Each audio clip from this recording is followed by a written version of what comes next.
بسم اللہ الرحمن الرحیم۔ شوہر بیرون ملک گیا تو فوت ہو گیا۔ اپنا اور بچوں کا پیٹ پالنے کے لیے میں بس پر جاتی۔ جس بس پر میں جاتی وہ ڈرائیور روزانہ کرایہ نہ لیتا اور میرے پیر پکڑ لیتا۔ مجھے حیرانی ہوتی تھی۔ ایک دن بس سٹاپ آفس پانی پینے گئی تو اندر کا منظر دیکھ کر میرا کلیجہ منہ کو آ گیا، کیونکہ اندر میرا تعلق غریب گھرانے سے تھا۔ میری شادی بھی غریب گھرانے میں ہوئی تھی۔ شادی کے شروع میں حالات بہت خراب رہے تھے۔ کھانے کے لالے ہر وقت پڑے رہتے تھے۔ میرے شوہر کے پاس نوکری بھی نہیں تھی، 2 وقت کی روٹی کمانا بھی مشکل تھا۔ میرا شوہر ہر روز نوکری کی تلاش میں جاتا اور ناکام واپس آ جاتا تھا۔ وہ روز کوئی نہ کوئی نیا کام کر کے تھوڑے بہت پیسے لے کر آتا تھا، اتنے کہ 2 وقت کی روٹی نصیب ہو جایا کرتی تھی۔ کبھی وہ کسی کام میں لگ جاتا تھا تو کبھی مزدوری کرنے لگ جایا کرتا تھا۔ حالات ایسے ہی چل رہے تھے، کچھ بھی نہیں بدلا۔ میری شادی چھوٹی عمر میں ہی کر دی گئی تھی۔ میرے ماں باپ نے بس اپنا فرض ادا کرنے کا سوچا تھا۔ جو حالات میں نے اپنے ماں باپ کے گھر دیکھے تھے، وہی حالات شوہر کے گھر میں بھی دیکھ رہی تھی۔ بہت کوشش کے بعد میرے شوہر کا ویزا لگا، جس کے پیسے اس نے ادا کیے۔ پھر میرا شوہر نوکری کے لیے بیرون ملک چلا گیا۔ میں یہاں اکیلی رہ گئی تھی۔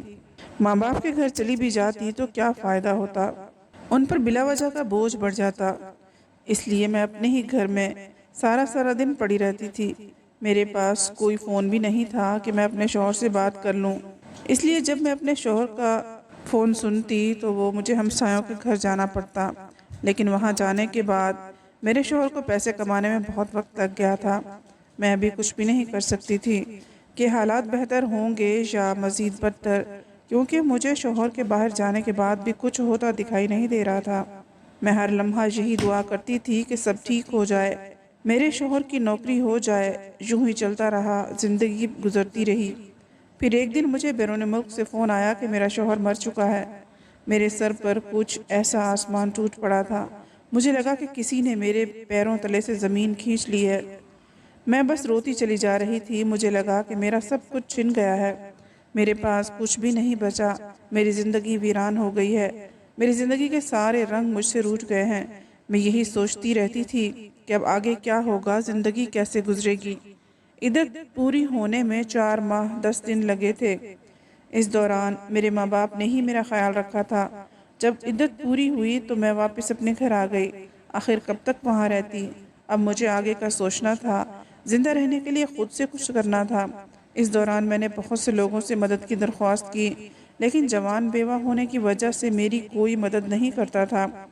پڑھی لکھی بھی نہیں تھی کہ کوئی اچھا کام کر لیتی۔ اس لیے بہت کوشش کے بعد مجھے ایک بوڑھی عورت کے گھر میں کام مل گیا۔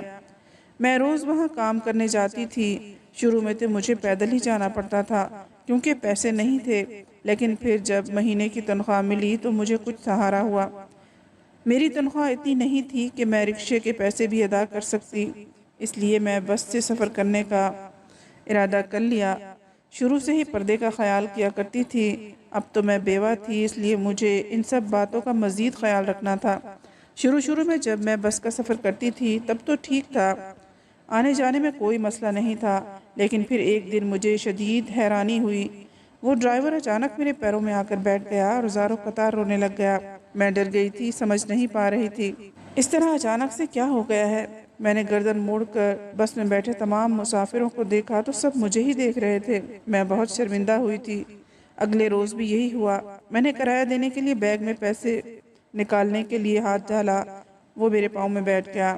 میں ڈر کے 2 قدم پیچھے ہوئی۔ مجھے لگا شاید یہ مجھے کوئی نقصان پہنچائے گا، لیکن وہ رو رہا تھا اور اپنی جیب سے سارے پیسے نکال کر میرے پرس میں ڈال کر کہنے لگا، اسے معاف کر دینا۔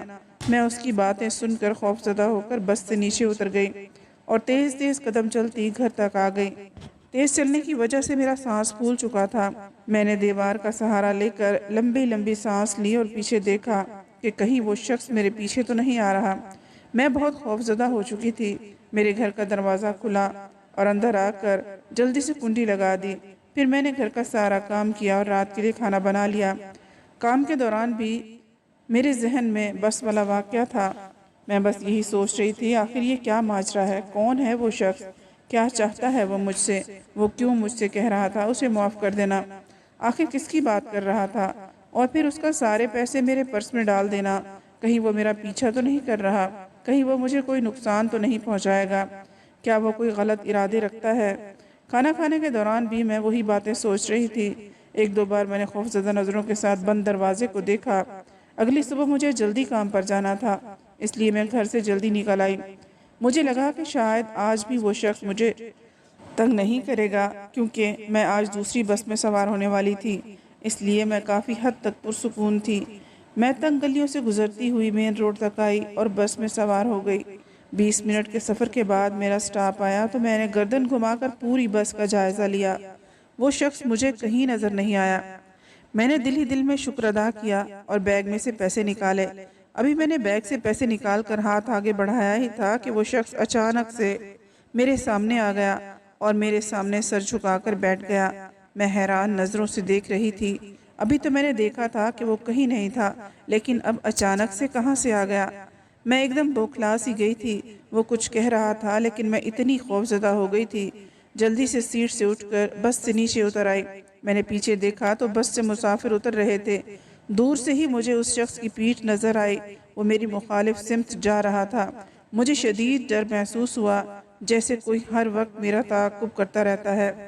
میں پریشان ہو چکی تھی۔ بہرحال میں اس عورت کے گھر کام کرنے آ گئی اور کام میں مصروف ہو گئی۔ میرے چہرے کو دیکھ کر اس نے مجھ سے پوچھا کہ تم اتنی پریشان کیوں لگ رہی ہو، اور تمہارے چہرے کا رنگ بھی اڑا اڑا لگ رہا ہے۔ جانچتی نظروں سے وہ مجھے دیکھ رہی تھی۔ مجھے لگا کہ میرا راز کھل جائے گا۔ نہیں تو آپ کو غلط فہمی ہو رہی ہے اماں جی، ایسی تو کوئی بات نہیں ہے، میں بالکل ٹھیک ہوں۔ مجھے ڈر تھا کہ اگر انہیں پتہ چل گیا کہ کوئی آدمی میرا پیچھا کرتا ہے تو مجھے کہیں نوکری سے ہی نہ نکال دیں، اس لیے میں نے ان کی بات کو ٹال دیا۔ وہ میری بات سن کر خاموش ہو گئی تھی۔ میں بھی کام میں دوبارہ سے مصروف ہو چکی تھی، لیکن میں ان کی نظریں خود پر محسوس کر سکتی تھی۔ شام کو میری گھر واپسی ہوئی تو مجھے ڈر تھا کہ کہیں وہ شخص پھر سے بس میں نہ آ جائے۔ میں ڈرتے ڈرتے پھر بس میں سوار ہو گئی۔ سارے راستے میری نظریں اپنے چاروں سمت گھورتی رہیں۔ میں بہت ڈر چکی تھی، کام بھی نہیں چھوڑ سکتی تھی۔ میرے پاس کوئی چارہ نہیں تھا، بس دعا ہی کر سکتی تھی کہ جو کوئی بھی ہے میرا پیچھا چھوڑ دے۔ جب گھر آئی تو میرا سر تکلیف سے پھٹا جا رہا تھا۔ میں آتے ہی سو گئی۔ رات کا نہ جانے کون سا پہر تھا کہ مجھے قدموں کی چاپ سنائی دی۔ میں فوراً اٹھ بیٹھی۔ ڈر کی وجہ سے مجھے ٹھنڈے پسینے آنے شروع ہو گئے تھے۔ میں بیڈ سے نیچے اتری اور کمرے سے باہر آ گئی۔ میرا گھر چھوٹا سا ہی تھا، ایک چھوٹا سا کمرہ، ایک صحن اور واش روم۔ صحن میں ہی ایک کونے میں میں نے چولہا رکھا ہوا تھا۔ میں کمرے سے باہر نکل کر صحن میں آئی۔ میں نے غور سے دیکھا تو مجھے دروازے کے پاس کسی کا سایہ محسوس ہوا۔ میری تو نیند ہی جیسے اڑ گئی تھی۔ میں نے آواز کو بمشکل مضبوط بنا کر پوچھا، کون ہے وہاں، بولو۔ میری آواز سنتے ہی میں نے اسے دروازے سے دور بھاگتے دیکھا۔ شاید وہ ڈر گیا تھا، اس لیے بھاگ گیا۔ میں نے جلدی سے آگے بڑھ کر کنڈی دیکھی۔ شکر ہے کنڈی لگی تھی، لیکن میں سوچ میں پڑ گئی تھی کہ رات کے اس وقت کون تھا۔ میں گھر کے باہر سست قدموں سے چلتی چلتی دوبارہ کمرے میں آ گئی اور پلنگ پر بیٹھ گئی۔ نیند تو میری اٹھ چکی تھی، لیکن دل کی دھڑکن خوف کے مارے تیز ہو چکی تھی۔ مجھے لگا کہ میرا دل پسلیاں توڑ کر باہر آ جائے گا۔ سینے پر ہاتھ رکھ کر میں سر جھکائے بس روتی رہی۔ دیکھتے ہی دیکھتے میری آنکھیں بھیگ گئیں۔ مجھے شدت سے اپنے شوہر کی کمی محسوس ہو رہی تھی۔ کاش کہ یونس صاحب زندہ ہوتے۔ دل ہی دل میں اپنے شوہر سے مخاطب تھی۔ ساری رات میں روتی رہی تھی۔ پھر اس شہر میں دن کا اجالا ہوا۔ اپنی آنکھیں رگڑ کر اٹھی اور کام کے لیے تیار ہونے کے لیے چلی گئی۔ 5 منٹ بعد میں باہر کھڑی تالا لگا رہی تھی۔ تالا لگا کر چابی اپنے بیگ میں ڈالی اور سست رفتاری سے چلنے لگی۔ آج میرا دل بالکل بھی نہیں چاہ رہا تھا کہ میں کام پر جاؤں، لیکن پہلے ہی تنخواہ تھوڑی تھی اور اوپر اگر میں چھٹی کر لیتی تو بوڑھی عورت پیسے کاٹ لیتی۔ یہی سوچ کر میں کام کے لیے تیار ہوئی تھی اور اب جا رہی تھی۔ گلیوں سے گزرتے ہوئے میں ان روڈ پر آ گئی اور بس پر سوار ہو گئی۔ آج بھی میں نے سوچا تھا کہ کہیں وہ شخص چھپ کر تو نہیں بیٹھا، اور میں بس میں بیٹھنے پر مسافروں کو غور سے دیکھ رہی تھی۔ جب مجھے یقین ہو گیا کہ وہ آج نہیں آیا تو میں نے پرسکون ہو کر سیٹ کی پشت سے سر ٹکا کر آنکھیں موند لیں۔ تھوڑی ہی دیر بعد میرا سٹاپ آیا تو میں نے بیگ سے پیسے نکالے۔ جو ہی میں نے بیگ میں سے پیسے نکال لے، وہ شخص میرے سامنے گھٹنوں کے بل بیٹھ کر رونے لگ گیا۔ میں ڈر کر سیٹ کے ساتھ چپک گئی تھی۔ میں نے حیران ہو کر اسے دیکھا۔ اس کی آنکھیں سرخ تھیں اور بولے چلے جا رہا تھا، خدا کے لیے اسے معاف کر دو، اسے معاف کر دو، خدا کے لیے اسے معاف کر دو۔ خوفزدہ ہو کر میں نے پیسے وہیں پھینکے اور بس سے نیچے اتر آئی۔ میرا جسم کانپ رہا تھا، میری آنکھوں سے آنسو بہہ رہے تھے۔ تیز تیز قدم اٹھاتی میں کام والی کے گھر آ گئی۔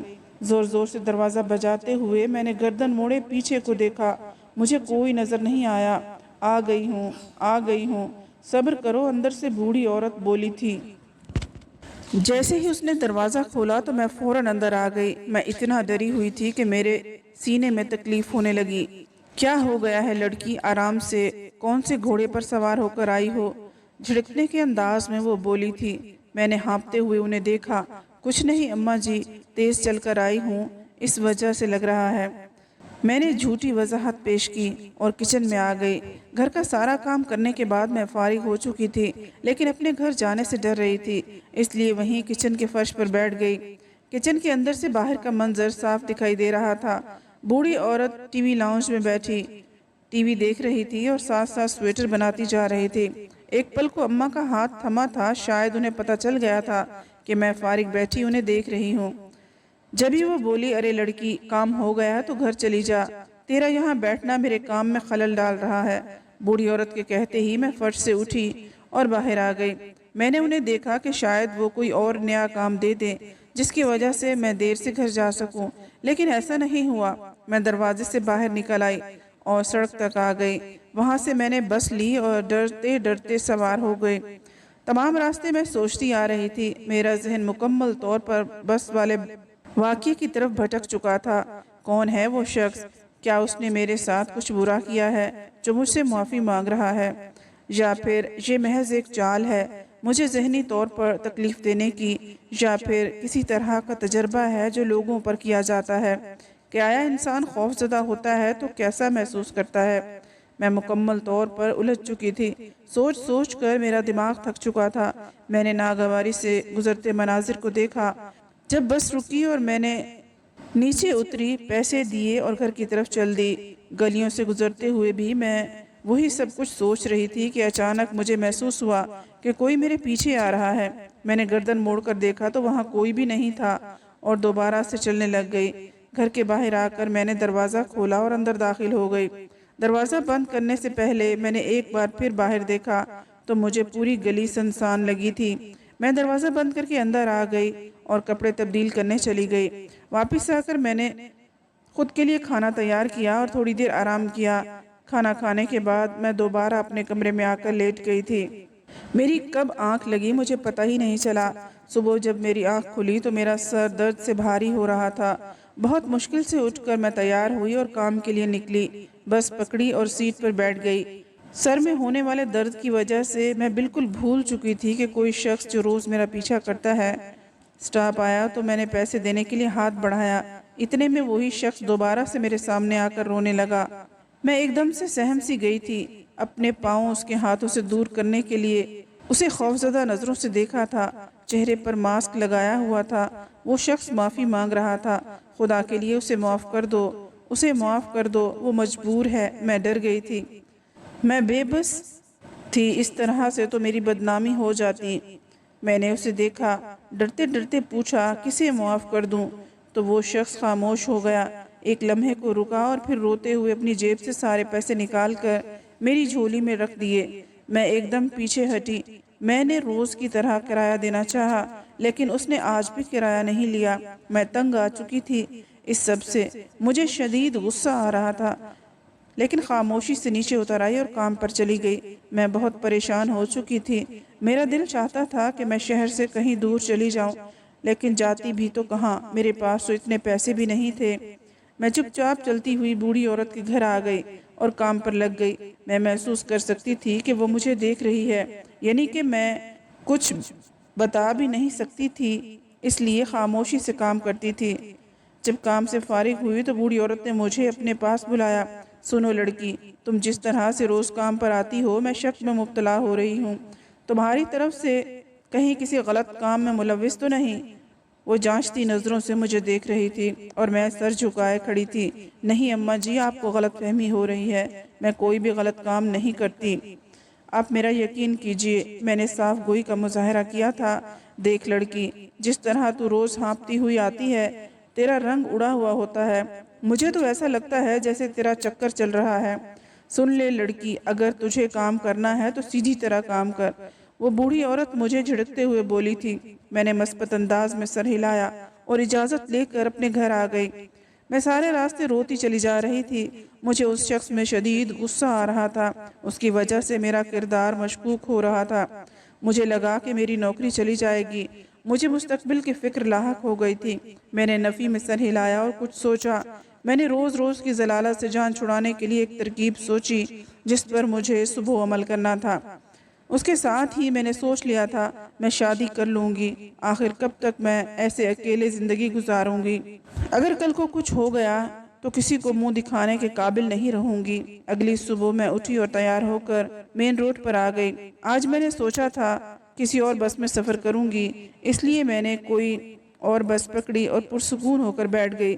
مجھے پورا یقین تھا کہ وہ شخص یہاں تو نہیں آئے گا، لیکن میرا یقین چند منٹوں کا ہی تھا۔ میں بس کی کھڑکی سے گزرتے ہوئے منظر دیکھ رہی تھی۔ 20 منٹ کے سفر کے بعد میرا سٹاپ آیا۔ میں نے پرس میں سے پیسے نکالنے کے لیے ہاتھ بڑھایا۔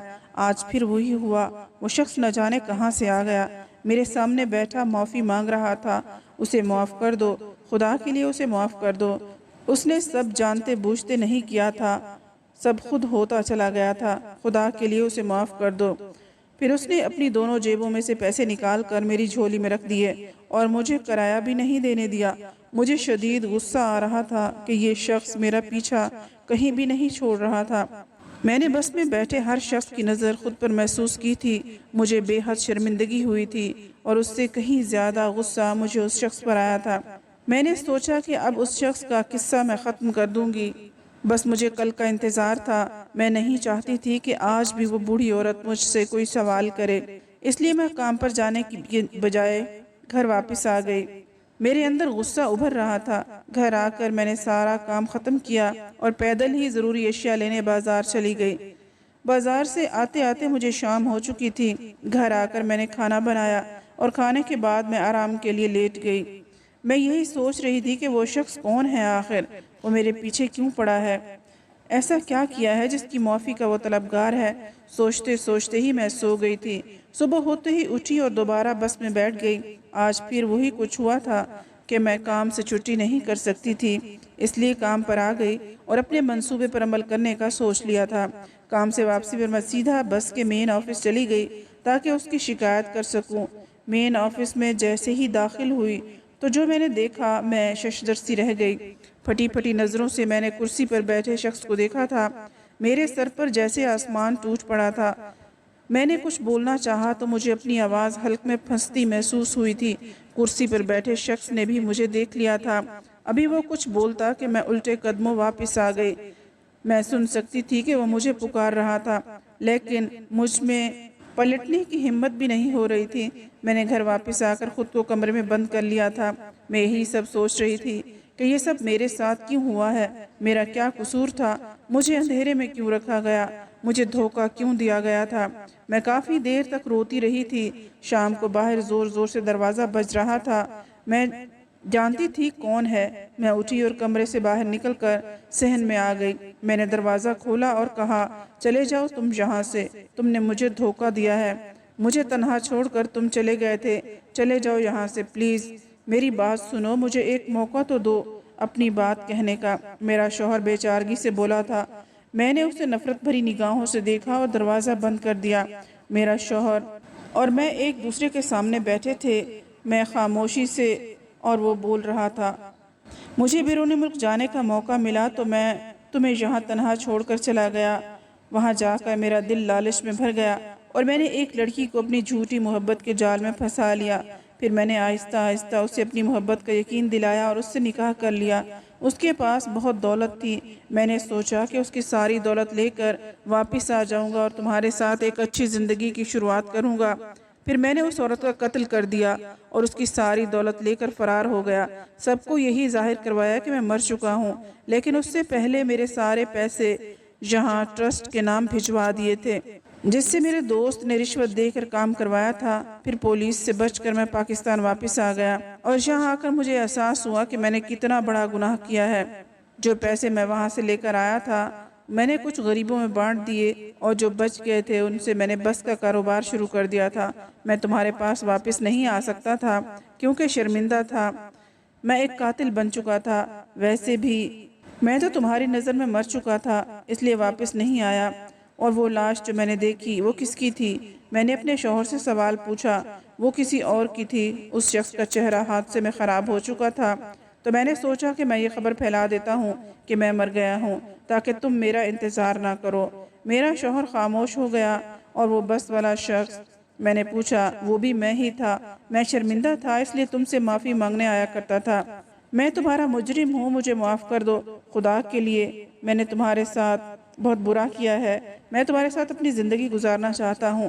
میں نے اپنے شوہر کو دیکھا کہ میں دوسری شادی کر لیتی تو جانتے ہو تمہارے ساتھ میں بھی گنہگار ہو جاتی، اور میں یہ سب کرنے والی تھی۔ شکر ہے اس نے مجھے یہ سب کرنے سے بچا لیا۔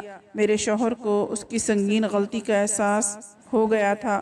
میں نے فیصلہ کر لیا کہ اگر معاف نہ کرتی تو معاشرے میں کیسے رہتی، اس لیے میں نے اسے معاف کر دیا۔ شادی کے کچھ سال بعد ہمیں اولاد ہو گئی اور ہماری زندگی مکمل ہو گئی۔ میں اپنی زندگی میں خوش تھی، گھر کا نظام بھی اچھے سے چل رہا تھا۔ میرا شوہر اپنے کیے پر اکثر شرمندہ ہو جایا کرتا تھا۔ زندگی اچھی طرح گزر رہی تھی۔ میرے شوہر نے جو بس کا کاروبار شروع کیا تھا اس کی وجہ سے کافی سکون تھا۔ پھر ایک دن خفیہ پولیس کو پتہ چل گیا کہ میرا شوہر زندہ ہے، اس لیے وہ میرے شوہر کو اپنے ساتھ گرفتار کر کے لے گئی۔ میرے شوہر کے اس عمل کی وجہ سے مجھے اور میری بیٹی کو بہت سی مشکلات کا سامنا کرنا پڑا تھا۔ اب وہ باہر کی جیل میں اپنی سزا کاٹ رہا ہے۔ عدالت نے اسے 20 سال کی قید سنائی ہے اور میں یہاں اپنی بیٹی کی پرورش کر رہی ہوں۔ جب تک میرے شوہر کی سزا پوری ہوگی شاید تب تک میں مر چکی ہوں گی اور میری بیٹی کی شادی ہو چکی ہوگی۔ اس لیے کہتے ہیں پیسے کے لالچ سے بچیں۔ غلط طریقے سے ہاتھ آیا پیسہ گلے کا توق بن جاتا ہے لیکن سکون کا باعث نہیں۔ آپ کو کیا لگتا ہے میرے شوہر نے لالچ میں آ کر جو بھی کیا ٹھیک تھا؟ کیا مجھے اپنے شوہر کو معاف نہیں کرنا چاہیے تھا؟ آج جو بھی میرے شوہر کے ساتھ ہو رہا ہے کیا وہ اسی کا حقدار تھا؟ امید ہے آپ کو آج کی کہانی پسند آئی ہوگی۔ مزید کہانیاں سننے کے لیے ہمارے چینل کو سبسکرائب کر لیجئے، ویڈیو کو لائک اور شیئر ضرور کر دیں۔ اگلی کہانی تک اجازت دے، اللہ حافظ۔